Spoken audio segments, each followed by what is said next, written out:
geedkani moosku wuxuu ka soo saara wuxuu ka reebaa inuu koro marka mar waliba waxaa habboon in laga jaro marka alla marka uu soo baxo waa kaas aan jaray haddeertaan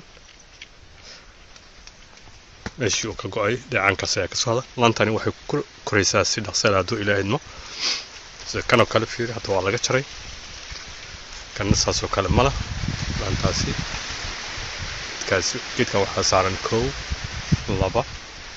midka hadda aan ka jaray midkaas kale iyo midka kale xagga ka soo jeeda isagana waa hal god intaasoo moos ayaa saaran halkan laantan iyada laftirkeeda mararka qaar waxaa dhici karta inuu celin waayo geedka laanta culayska saaran iyo weyninka keliya uu mooska qaba dartiisa marka waxaa la saarayaa taakadaas geedkan xagga lagu taakeeyey ayaa la gelinayaa laantan hadda waxaa saaran 1 2 3 4 5 6 7 8 9 10 ilaa 10 20 1 2 3 4 5 6 7 8 9 10 11 12 mid 20 ah 220 moos ayaa saaran halkan lan 220 moos ayaa saaran geedkaasi marka sidaas la ajligeed ay laanta u liicatay culayska uu qabo dartiisa iyo mooska moos aad iyo aad u weyn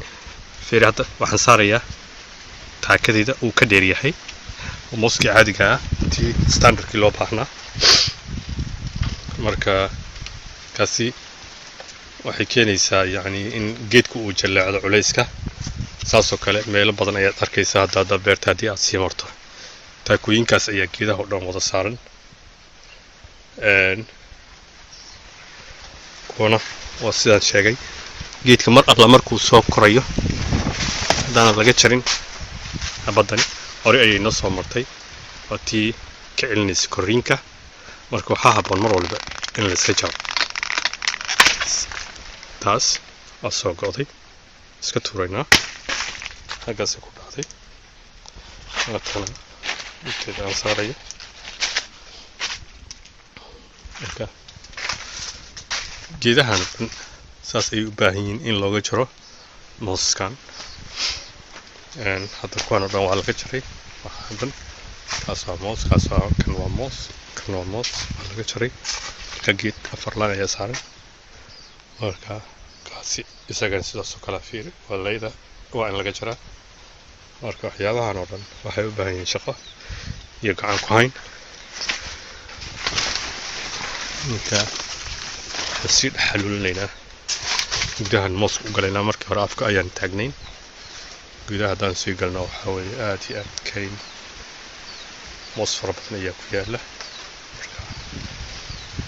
hadda qaybta hore waxaan joognaa afka hore ee mooska dhahagaas sii eegno